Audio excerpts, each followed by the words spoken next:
Hello दोस्तों, crime aware stories में आपका स्वागत है। ये कहानी एक सच्ची घटना पर आधारित है, तो चलिए कहानी को शुरू करते हैं। ये कहानी बिहार के एक छोटे से गांव कुइया की है। राम नारायण के घर से कुछ धुआं उठ रहा है। धीरे धीरे धुआं काफी ज्यादा होने लगा है। आसपास के घरों को भी धुआं साफ दिखने लगा है, पर राम नारायण के घर में बड़ी शांति है। धीरे धीरे उठते धुएं को देखकर पूरे गांव में शोर हो गया। पूरा गांव राम नारायण के घर के सामने इकट्ठा है। बहुत आवाज लगाने पर राम नारायण की औरत फूलवती बाहर निकलती है। गांव वालों के पूछने पर कि तुम्हारे घर में ये कैसा धुआं उठ रहा है, फूलवती चुप हो जाती है और थोड़ा घबरा भी जाती है। तब तक खेतों में काम कर रहे राम नारायण और उनके पुत्र बलवंत भी वहां पहुंच जाते हैं। वो भी फूलवती से पूछते हैं, मगर फूलवती इस आग से अनजान बनती है। सारा गांव राम नारायण के घर की आग बुझाने में जुट जाता है, मगर तब तक बहुत देर हो चुकी रहती है। खपरेल का मकान होने के कारण आग तेजी से फैल जाती है। राम नारायण के दो बेटे हैं, बलवंत और जयंत। छोटा बेटा अपनी पढ़ाई के लिए दिल्ली गया हुआ है, जबकि बड़ा बेटा बलवंत अपने पिता का खेती में हाथ बटाता है। बलवंत की शादी हो चुकी है, जबकि जयंत अविवाहित है। बलवंत की 2 साल की प्यारी सी बेटी भी है, जया। बलवंत अपनी पत्नी मेघना और जया को सामने ना पाकर माँ फूलवती से पूछता है, तो वो बताती है कि वो किचन में खाना पका रही थी और जया भी उसी के पास थी। घबराया बलवंत तेजी से घर में भागता है, पर आग ज्यादा होने के कारण गांव वाले उसे पकड़ लेते हैं। उसे अंदर नहीं जाने देते। गांव वाले एवं अग्निशमन दल के बहुत प्रयासों से आग बुझाने में कामयाबी मिल जाती है। आग कम होते ही बलवंत जया जया करते हुए घर में भागता है, पर घर में किसी का भी पता नहीं है। आग बुझने तक सारा घर राख के ढेर में तब्दील हो चुका था। मेघना के मरने की खबर पड़ोस के गांव में रहने वाले मेघना के मायके वालों को भी हो जाती है। मेघना के पिता सुखबीर और बेटा नवीन कुछ रिश्तेदारों के साथ राम नारायण के घर पहुंचते हैं। बलवंत बाहर चौकी पर बैठ जया और मेघना के लिए आंसू बहा रहा है। शादी के अभी 3 साल ही हुए थे, पर बलवंत और मेघना में प्यार बहुत था। दोनों को देखकर ऐसा लगता था मानो वो एक दूसरे के लिए ही बने हों। फिर जन्मों के रिश्ते यूं एक पल में खत्म हो जाएं, तो भला इस सदमे से कौन बाहर निकल सकता था। हालांकि शुरू शुरू में मेघना घर में सबको बहुत पसंद थी, पर समय के साथ फूलवती और मेघना के बीच की मिठास खटास में बदलने लगी थी। दोनों के बीच आए दिन झगड़े होने लगे थे। धीरे धीरे दोनों एक दूसरे को अपने सामने देखना नहीं चाहते थे।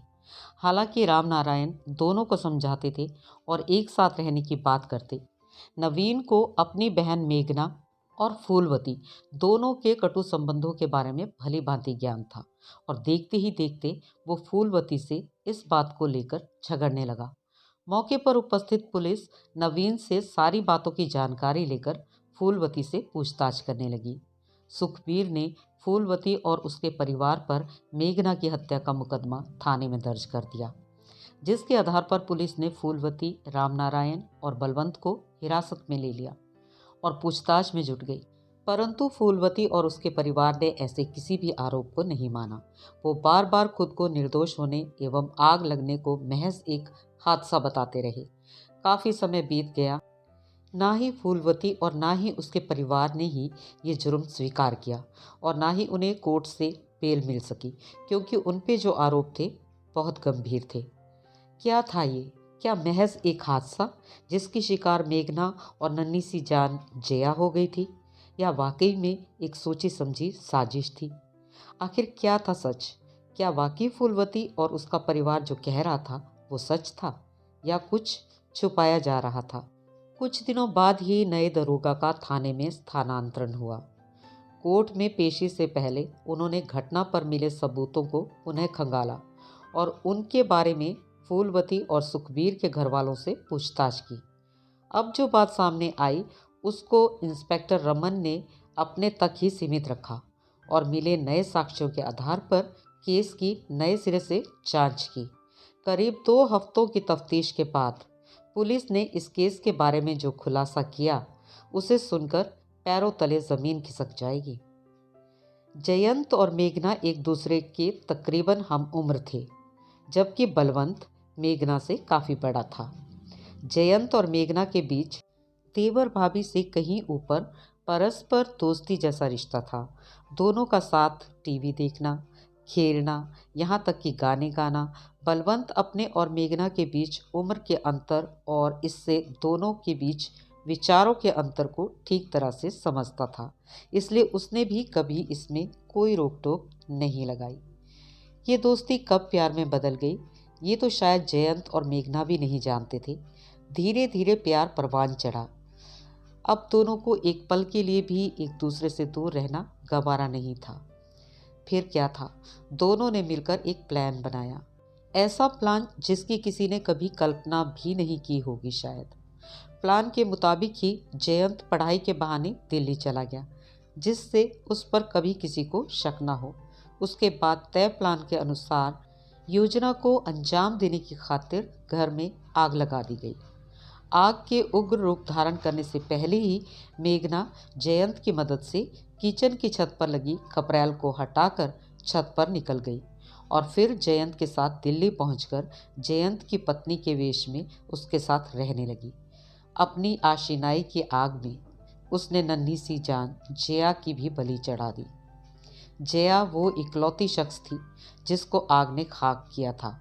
इंस्पेक्टर रमन को जयंत पर तब शक हुआ जब जयंत के गले की चेन उसके जले मकान के ढेर में मिली और चेन जयंत की ही थी। इसकी पुष्टि खुद फूलवती ने की थी, जबकि घटना के बाद जयंत के दिए बयान के मुताबिक वो घटना के दिन दिल्ली में था।